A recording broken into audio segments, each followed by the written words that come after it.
பாகிஸ்தானின் ஹைபர் பக்துன்வா மாகாணத்தில் வடக்கு பகுதியில் ஸ்வாட் எனும் ஆறு பாய்ந்தோடுகிறது. வற்றாத ஜீவநதி என அழைக்கப்படும் இந்த நதியில் ஒரே குடும்பத்தைச் சேர்ந்து 18 பேர் குளிப்பதற்காக வந்துள்ளனர். அப்போது ஆற்றில் திடீரென வெள்ளம் ஏற்பட்டு 18 பேரையும் ஆற்று வெள்ளம் அடித்து சென்றது. தொடர்ந்து 9 பேரின் உடல்கள் மீட்கப்பட்டுள்ள நிலையில் எஞ்சியவர்களை தேடும் பணி தீவிரமடைந்துள்ளது. இந்நிலையில் சுற்றுலா சென்ற இடத்தில் ஒரே குடும்பத்தைச் சேர்ந்த 18 பேர் உயிரிழந்த சம்பவம் சோகத்தை ஏற்படுத்தியதாகவும் அவர்களது மறைவுக்கு பிரதமர் ஷபாஸ் ஷெரீப் ஆழ்ந்த இரங்கலை தெரிவித்துள்ளார். வெள்ளப்பெருக்கில் மாயமானவர்களை மீட்க தேவையான நடவடிக்கை எடுக்கவும் துறை சார்ந்த அதிகாரிகளுக்கு உத்தரவிட்டுள்ளார்.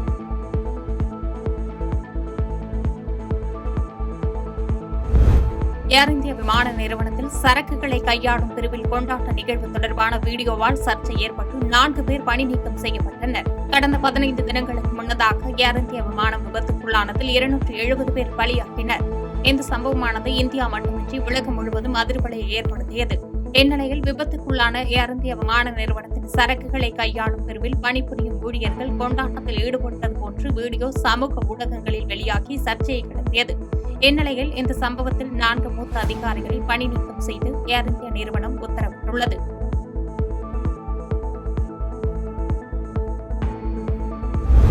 தெற்கு லெபனான் நகரம் மீது இஸ்ரேல் நடத்திய தாக்குதலில் ஒருவர் உயிரிழந்தார். 11 பேர் காயமடைந்தனர். தெற்கு லெபனானை நோக்கிய மலைகளில் ஹிஸ்புல்லா குழுக்களின் சொத்துக்களை குறிவைத்து இஸ்ரேல் வான்வழி தாக்குதல் நடத்தியுள்ளது.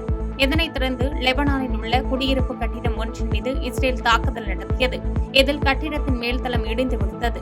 இந்த தாக்குதலில் பெண் ஒருவர் உயிரிழந்தார். மேலும் 11 பேர் காயமடைந்தனர். இஸ்ரேலின் நேற்றைய தாக்குதல் வழக்கத்தை காட்டிலும் மிகவும் தீவிரமாக இருந்தது. இந்நிலையில் லெபனான் அதிபர் இஸ்ரேல் தாக்குதலுக்கு கண்டனம் தெரிவித்துள்ளார்.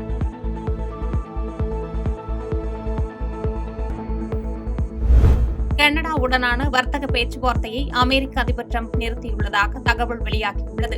அமெரிக்க தொழில்நுட்ப நிறுவனங்கள் மீது டிஜிட்டல் சேவை வரியை விதிப்பதாக கனடா அறிவித்துள்ளது. இதற்கு கண்டனம் தெரிவித்துள்ள அமெரிக்க அதிபர் டிரம்ப், இது நமது நாட்டின் மீது நேரடியான மற்றும் வெளிப்படையான தாக்குதல் என்று ட்ரூத் என்ற சமூக வலைதளத்தில் பதிவிட்டுள்ளார். மேலும் வரியின் அடிப்படையில் கனடாவுடனான வர்த்தகம் குறித்த அனைத்து விவாதங்களையும் உடனடியாக முடிவுக்கு கொண்டு வந்துள்ளதாக அந்த பதிவில் குறிப்பிடப்பட்டுள்ளது. மேலும் அமெரிக்காவுடன் வணிகம் செய்ய அவர்கள் செலுத்த வேண்டிய வரியை அடுத்த 7 நாட்களுக்குள் கனடாவுக்கு தெரிவிப்போம் என்று அந்த பதிவில் குறிப்பிடப்பட்டுள்ளது.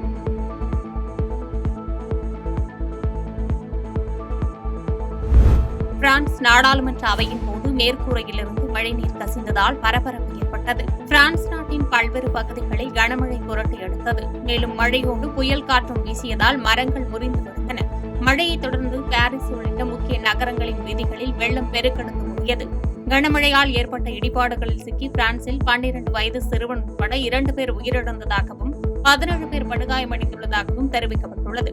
நாட்டின் பல்வேறு பகுதிகள் மழை வெள்ளத்தால் பாதிக்கப்பட்டுள்ள நிலையில் பிரான்ஸ் நாடாளுமன்றத்தில் கூட்டத்தொடர் நடைபெற்றுக் கொண்டிருந்தபோது மழைநீர் கசிந்த சம்பவம் பரபரப்பை ஏற்படுத்தியுள்ளது. மழைநீர் கசியாமல் இருக்க நடவடிக்கை எடுக்கப்பட்டுள்ளதைத் தொடர்ந்து சுமார் 15 நிமிடங்களுக்கு பிறகு அவை மீண்டும் கூடியது.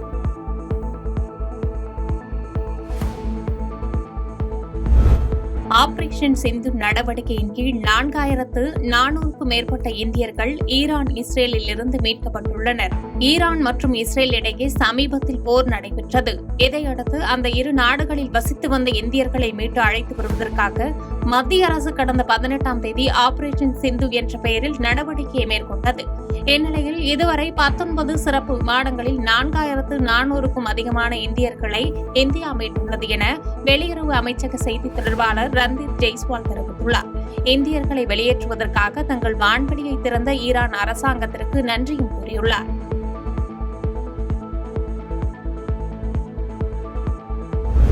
புரி ஜெகநாதர் கோவில் தேரோட்டத்தில் கூட்ட நெரிசலில் சிக்கி 500க்கும் அதிகமான பக்தர்கள் பாதிக்கப்பட்டனர். ஒடிசா மாநிலம் புரியில் உள்ள ஜெகநாதர் கோவிலில் ரத யாத்திரை 3 பிரம்மாண்ட தேர்களோடு சிறப்பாக நடைபெற்றது.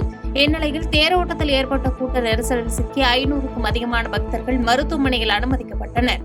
சுட்டெரித்த வெயில் மற்றும் கூட்ட நெரிசல் காரணமாக ரத யாத்திரையில் கலந்து கொண்ட சுமார் 625 பேருக்கு உடல்நலக் குறைவு ஏற்பட்ட நிலையில் 8 பேர் உயிருக்கு ஆபத்தான நிலையில் மருத்துவமனையில் அனுமதிக்கப்பட்டனர். விசாரணையில் தேரின் வடங்களை பிடிக்க பக்தர்கள் முண்டியடித்ததால் கூட்ட நெரிசல் ஏற்பட்டதாக கூறப்படுகிறது.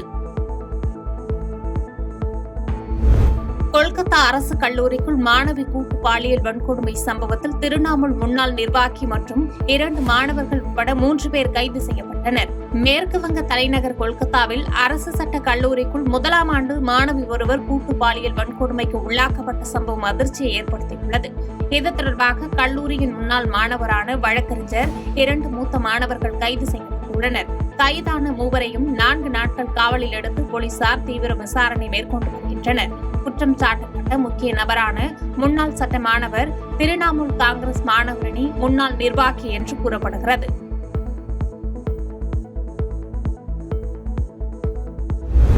இந்திய அரசமைப்பு சட்டத்தை RSS ஏற்றுக்கொண்டதே இல்லை என்று மக்களவை எதிர்க்கட்சித் தலைவர் ராகுல் காந்தி குற்றம் சாட்டியுள்ளார். அரசியலமைப்பு முகப்புரையிலிருந்து சோசியலிஸ்ட், மதச்சார்பற்ற என்ற வார்த்தைகளை நீக்க RSS பொதுச் செயலாளர் தத்தாத்ரேய கோசபளே கூறியது சர்ச்சையை ஏற்படுத்தி வருகிறது.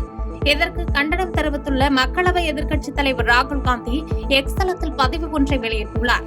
அதில் RSSன் முகமூடி மீண்டும் கிழிந்துவிட்டது, அரசியலமைப்பு, சமத்துவம், மதச்சார்பின்மை மற்றும் நீதி பற்றி பேசுவதால் அது அவர்களுக்கு எரிச்சலை ஏற்படுத்துகிறது.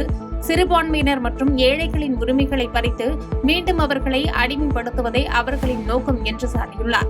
RSS இந்த கனவை காண்பதை நிறுத்த வேண்டும் என்று தெரிவித்த அவர் அவர்களை ஒருபோதும் வெற்றி பெற விடமாட்டோம் என்றும் தெரிவித்துள்ளார்.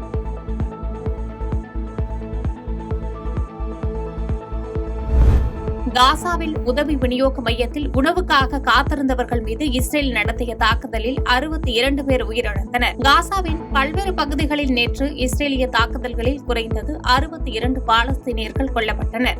இதில் 10 பேர் உதவி விநியோக நிலையத்தில் உணவுக்காக காத்திருந்தவர்கள் என்று காசா சுகாதாரத்துறை தெரிவித்துள்ளது. டெய்ர் அல் பாலாவின் வடக்கு பகுதியில் உள்ள ஒரு கிடங்கில் இருந்து கோதுமை மாவு மூட்டைகளை பெற வந்த பொதுமக்கள் மீதும் தாக்குதல் அரங்கேறியுள்ளது.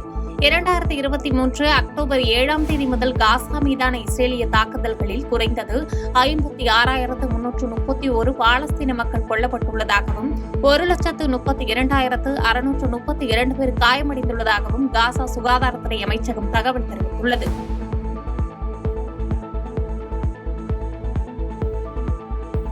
செய்திகளை உடனுக்குடன் தெரிந்து கொள்ள கீழ்கண்ட கேபிள் மற்றும் DTH நெட்வொர்க்குகளில் எம்நாடு செய்தி தொலைக்காட்சியை காணுங்கள்.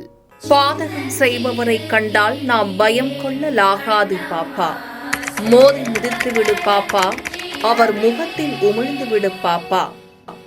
அண்மை செய்திகளை உடனுக்குடன் தெரிந்து கொள்ள இணைந்திருங்கள் எம்நாடு தொலைக்காட்சியுடன்.